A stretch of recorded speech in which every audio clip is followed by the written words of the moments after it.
In the note he left for Doris Day, James Garner admitted everything. On April 7, 1928, James Garner was born in Norman, Oklahoma, as James Scott Bumgar. Garner's early life was distinguished by hardship, fortitude, and an extraordinary sense of self-reliance. He had to mature quickly due to the death of his mother when he was only 5 years old and a tense relationship with his stepmother, which shaped the empathy and emotional depth that would later characterize his best performances. Garner lived several lives before Hollywood ever called. He played football for a short time, held a number of blue-collar jobs, and served in the U.S. Army during the Korean War, when he was twice wounded and received the Purple Heart. These encounters grounded him, instilling in him a great respect for common people and a lifelong mistrust of pretense, qualities that viewers immediately recognized and trusted when he appeared on television. Garner's ascent to celebrity was anything but normal. He studied briefly at the renowned actor's studio in New York in the early 1950s, almost by chance, before breaking into the acting business. Unlike many of his peers, he never cultivated an overdone movie star persona. Instead, he cultivated a naturalistic approach, underplayed, conversational, and emotionally honest that felt new at the time. This technique paid off gloriously in 1957 when he was cast as Brett Maverick in the television western Maverick. The role elevated Garner into a household name.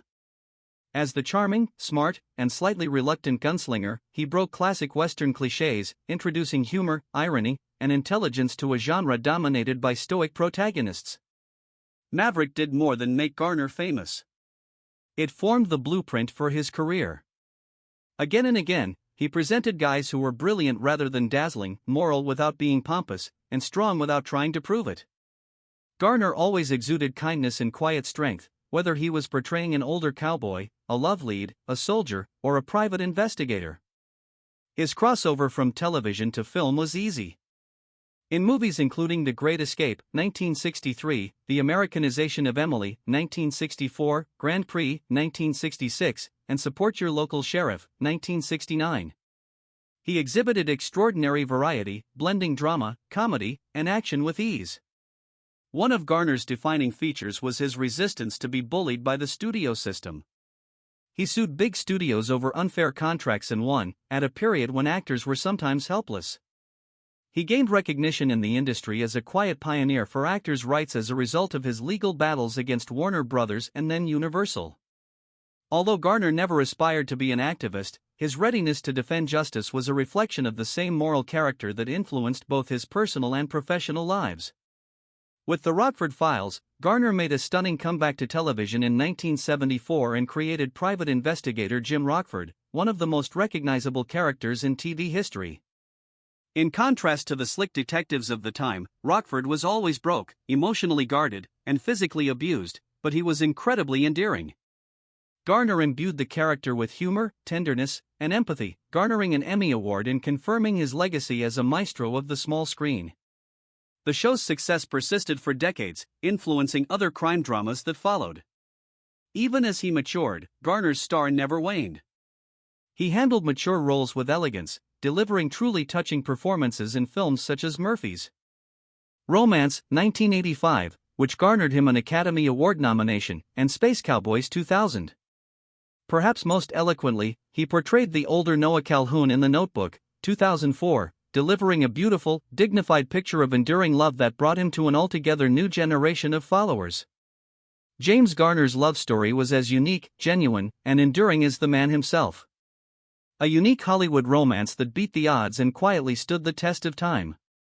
Garner was married just once to Lois Josephine Fletchman Clark, a woman who would become not simply his wife, but the steadfast emotional anchor of his existence for nearly 6 decades. The two met at a party in 1956, and what followed was nothing short of a whirlwind. In an era when celebrities often dated endlessly before committing, Garner trusted his instincts totally. Just 16 days after they met, on August 17, 1956, James Garner and Lois Clark were married. Despite initial controversy, this choice turned out to be one of the longest-lasting couples in Hollywood history.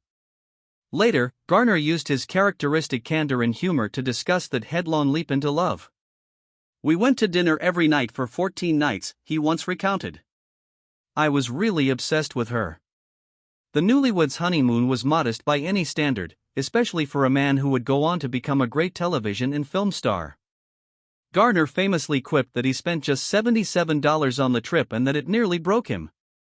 However, their marriage's realistic, real-world character was hinted at by their thrift combined with sincere love and respect for one another. Their love was never characterized by Hollywood extravagance, fame, or fortune. Dedication did. Garner often spoke about marriage with a blend of comedy and hard-earned wisdom. Comparing it to military duty, he famously quipped, "Marriage is like the army. Everyone gripes, yet you'd be shocked at how many people re-enlist." Behind the hilarity lay a deeper reality. Garner recognized that tenacity, not perfection, is the foundation of long-term marriages. His statements showed a man who had lived through the ups and downs of partnership and still believed passionately in the institution. At the time of their marriage, Lois Clark brought with her a small daughter from a previous marriage. In the 1950s, her 9-year-old child was recuperating from polio, a dangerous and permanent disease. Without hesitation, Garner assumed the role of a loving father figure, accepting Lois and her daughter as a ready-made family. This early gesture of responsibility and compassion spoke volumes about Garner's character, exposing a guy whose private life echoed the integrity people perceived on film. On January 4, 1958, James and Lois had their only child, a daughter called Greta. Affectionately dubbed she became the center of their family life. Despite Garner's busy business and frequent travel, he remained genuinely devoted to his role as a husband and father, sometimes preferring family before professional chances when available. While Hollywood marriages famously fall under pressure, the Garners labored quietly to preserve their personal lives from the spotlight of fame. Their marriage was not without obstacles. James and Lois went through 2 periods of separation over the years, the first lasting 3 months in 1970 and the second starting in 1979. These breaks eventually highlighted the strength of their relationship rather than its frailty, in contrast to many celebrity splits that result in lifelong alienation. The pair decided to recommit to one another when they rejoined in September 1981 after a period of time apart and introspection. Their reunification was not a dramatic public show, but a private decision steeped in love, loyalty, and shared history. Remarkably, James Garner and Lois Clark remained married until his death in 2014. In an industry infamous for brief romances and broken vows, their nearly 58-year marriage stood as a modest tribute to endurance, forgiveness, and genuine partnership. Lois, who practiced Judaism, and Garner, who respected her beliefs, managed cultural and personal differences with mutual understanding, another layer of their partnership that indicated respect rather than compromise. In the calm twilight of his life, James Garner, one of Hollywood's most revered leading men, found himself looking backward more than forward. Fame had given him everything the world claimed a man could seek: success, appreciation, longevity, and respect. Yet, when he got down to send a final note to Doris Day, his lifelong friend and fellow icon, what poured out was not pride, but honesty. It was a confession shorn of Hollywood polish, written by a guy who had finally made peace with who he was and who he had been. "I never said enough when it mattered," Garner admits. "We spent our lives smiling for cameras, being courageous for everyone else, but rarely honest about the weight we carried." His words were not dramatic. Like him, they were straightforward in their speech. Garner, who frequently referred to himself as an accidental movie star, has long rejected the trappings of notoriety. In the note, he revealed that his easygoing persona had been a shield. "People assumed I was at ease and unconcerned." He stated, "Truth is, I worried all the time about work, about money, about whether I deserved any of it." To Doris Day, who had weathered her own hidden heartbreaks behind a cheerful public face, Garner talked with remarkable vulnerability. "You understood better than anyone how lonely it can be to be adored," he admitted. He remarked on how Hollywood demanded perfection while delivering very little grace. Contracts were cutthroat, studios were domineering, and the urge to remain likable never faded. "I battled them when I could," he added, referring his famed clashes with studios for fair treatment. "But even when I won, I felt fatigued. Fighting shouldn't have to be the price of dignity." Garner also acknowledged his regrets. He spoke about missed roles, damaged relationships, and the emotional cost of constantly being the good guy. He confessed, "I wish I'd been softer with myself, I wish I hadn't confused strength with endurance." His statement acknowledged the toll that injuries and prolonged agony had placed on his spirit. On certain days, I grinned despite my excruciating discomfort, which terrified me. He wrote, I didn't want to disappoint anyone, fans, producers, even strangers. Garner writes most poignantly about friendship. In Hollywood, his relationship with Doris Day was uncommon. Trust without expectation. You never asked me to be anything other than Jim, he stated in his letter. No charm, no lines, no act. He complimented her for proving to him that goodwill could endure celebrity. You proved that decency wasn't a handicap in this company. It was a rebellious deed. As the note neared its end, Garner turned introspective, almost tender. He wrote, I want it to be the truth if this is the last thing I leave behind. He talked of gratitude for his wife, his family, and the followers that stayed with him throughout decades. He declined to romanticize his life, nevertheless. It wasn't flawless. I wasn't flawless, but I tried to be fair, and I tried to be truthful.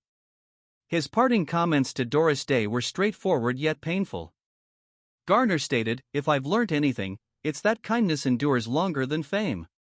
We survived the commotion, Doris said. Perhaps it was the whole intent. The note was not a farewell, soaked in grief, but a gentle relief. In confessing it all, James Garner did what he had done best throughout his career. He told the truth without spectacle.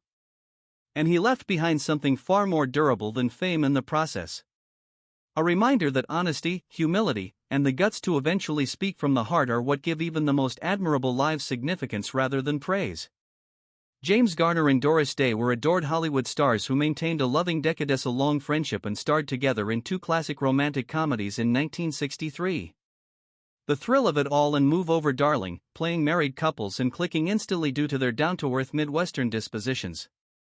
In addition to his lasting reputation, James Garner's final years were characterized by a protracted and frequently agonizing struggle with severe health issues that tried his renownedly resilient nature.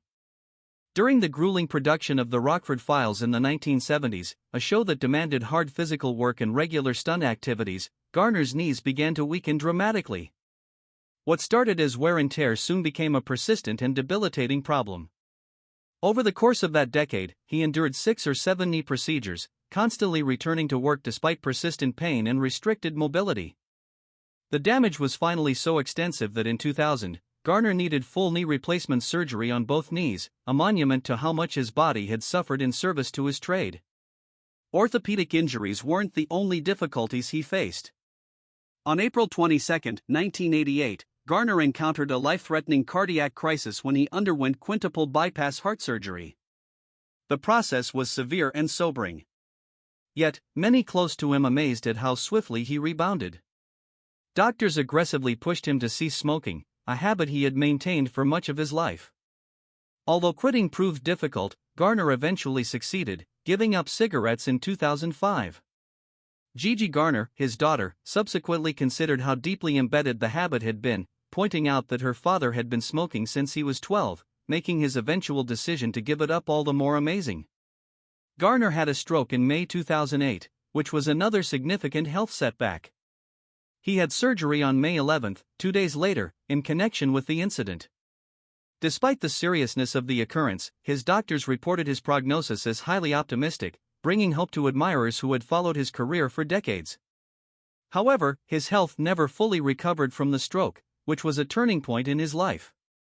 Emergency personnel were dispatched to Garner's Brentwood, Los Angeles, residence on July 19, 2014. They discovered that the adored actor had died quietly at the age of 86. The cause of death was a heart attack brought on by coronary artery disease. He had been in poor condition since his stroke years earlier, and his body, ravaged by decades of work and disease, eventually gave way. James Garner's medical hardships exposed a more subdued, profoundly human side of the movie icon, one characterized by fortitude, decency, and tenacity. Despite his failing health, he overcame every obstacle with the same quiet fortitude that defined his performances, leaving behind not only a remarkable collection of work but also a timeless example of bravery in the face of hardship.